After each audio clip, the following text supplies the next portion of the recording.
ઉત્તર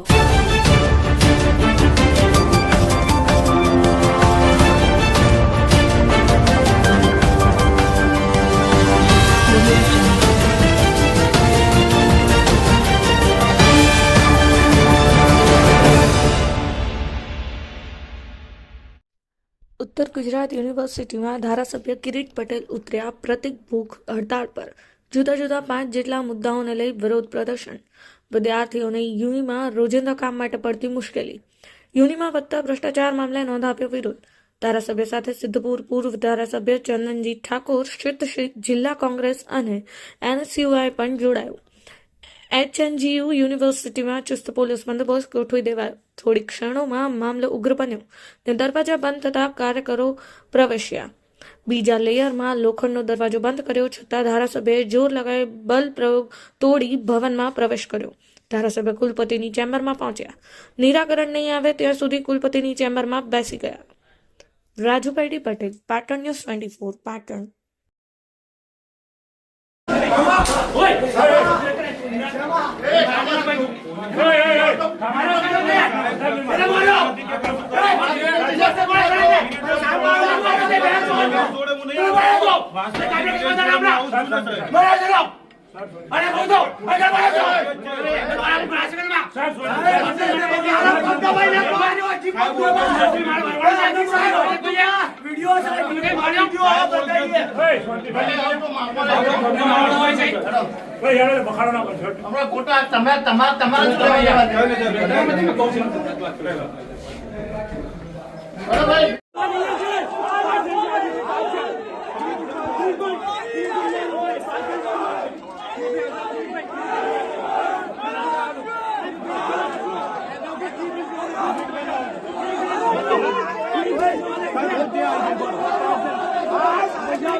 ટૂંક સમય પહેલા જ જે રીતે દારૂની રેલમ છેલ્લા ઉડાડવામાં આવી અને પાર્ટીઓ કરવામાં આવી, બહારથી વિદ્યાર્થીઓને બોલાવી અને યુનિવર્સિટીના પોતાની પ્રાઇવેટ પ્રોપર્ટીમાં એક તો સ્થાન આપવું, એના પછી ત્યાં બેફામ પાર્ટીઓ કરવા છતાં પણ જ્યારે પોલીસ સ્ટેશન લઈ જાય અને માત્ર ને માત્ર એમને છોડી મૂકવામાં આવે, એમની વિરુદ્ધમાં કોઈ પણ પ્રકારની FIR કરવામાં ના આવતી હોય, એના સિવાય પણ ખૂબ અગત્યના મુદ્દાઓ જેમ કે ઘણા સમયથી 6 મહિના સુધી પરીક્ષાઓ લેવાઈ ગઈ હોય, BA હોય, BCom હોય, BSc હોય, માસ્ટરના કોર્સ હોય, બધાની પરીક્ષા લેવાઈ ગઈ હોય, તેમ છતાં પણ હજુ સુધી એનું રિઝલ્ટ ડિક્લેર ના થયું હોય. ભ્રષ્ટાચારના અવનવા દાખલા દર વખતે આપણને જોવા મળતા હોય. આ યુનિવર્સિટીના સત્તાધીશો જણે એમની જાગીર હોય યુનિવર્સિટી એ રીતે ચલાવી રહ્યા છે.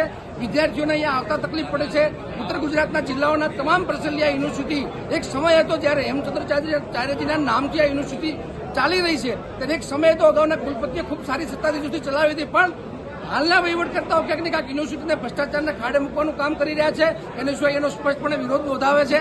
અમારા કોંગ્રેસના ધારાસભ્ય NSCI નું શું સ્ટેન્ડ રહેશે આ લડત આવનારા બાબતે? સમયમાં એનએસયુઆઈનું સસ્ટેન્ડ બહુ ક્લિયર રહેશે કે આ પ્રકારની કોઈ પણ લુખાગીરી યુનિવર્સિટીમાં ચલાવી લેવામાં નહીં આવે. યુનિવર્સિટીમાં બહારના બેફામ તત્વો, લુખા તત્વો આવી અને યુનિવર્સિટીમાં દાદાગીરી કરી જાય, બેન દીકરીને ચાલવું અહીંયા મુશ્કેલ બને અને માત્ર ને માત્ર કુલપતિ અને એના વહીવટી સત્તાધીશો માત્ર ને માત્ર મૂક દર્શક બનીને બેઠા રહે તે સંજોગોમાં સાચા વિદ્યાર્થી નેતા તરીકે, સાચા વિદ્યાર્થી સંગઠન તરીકે એનએસયુઆઈ સાખી લેશે નહીં. આવનારા સમયમાં આનાથી પણ જલદ કાર્યક્રમો, તાળાબંધી કરવી પડે તો તાળાબંધી કરીશું, પણ આ સુતેલા સત્તાધીશોને ઉઠાડવાનું કામ આવનારા સમયમાં એનએસયુઆઈ કરશે. દારૂકાંડ મામલે કેવું સ્ટેન્ડ રહેશે NSCI? દારૂકાંડમાં બહુ સ્પષ્ટ સ્ટેન્ડ છે. આ શિક્ષણનું ધામ છે અને અહીંયા જો આવા પ્રકારના બહારના બેફામ લુખા તત્વો આવતા હોય અને મને એ સમજાતું નથી કે યુનિવર્સિટીના સત્તાધીશો આમને છાવરવાની કોશિશ કેમ કરી રહ્યા છે. આવનારા સમયમાં જરાય ચલાવી લેવામાં નહીં આવે અને જ્યાં પણ અમારે જરૂર પડશે આનાથી પણ જલદ કાર્યક્રમો આવનારા સમયમાં એનએસયુઆઈ કરશે. આજે શું પ્રોગ્રામ? ઓકે સાહેબ, આજે પ્રતિક ભૂત ધરણાગૃહ ઉતર્યા છો. હેમચંદ્રાચાર્ય ઉત્તર ગુજરાત યુનિવર્સિટી એ હેમચંદ્રાચાર્ય જેવા મહાન સંત વિદ્વાન જૈનાચાર્યના નામે સ્થપાયેલી યુનિવર્સિટી છે. વર્ષોથી યુનિવર્સિટી સ્થપાયા બાદ કુલપતિ યાજ્ઞિક સાહેબ કે દવે સાહેબ જેવા કુલપતિઓની મહેનતથી યુનિવર્સિટી એ વિશ્વ લેવલે નામ ધરાવતી હતી. પરંતુ છેલ્લા ઘણા સમયથી ભારતીય જનતા પાર્ટીના શાસનની અંદર માત્ર ભ્રષ્ટાચારી કુલપતિઓની નિમણૂક થાય છે. જે કુલપતિ અહીં નિવૃત્ત થયા એ તમામ મોટાભાગના કુલપતિઓ છેલ્લા 3-4 ટર્મથી ભ્રષ્ટાચારમાં સામેલ થયેલા છે.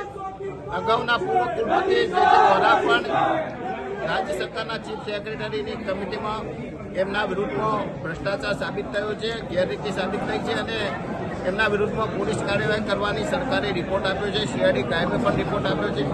એના સિવાય ઉત્તરવાહીનું કૌભાંડ હોય, ડોક્ટર આદેશપાલ પણ ગુજરાત યુનિવર્સિટીમાંથી આવ્યા, એના પછી એમના વિરુદ્ધમાં લોકાયુક્તે એમને દોષિત સાબિત કર્યા છે.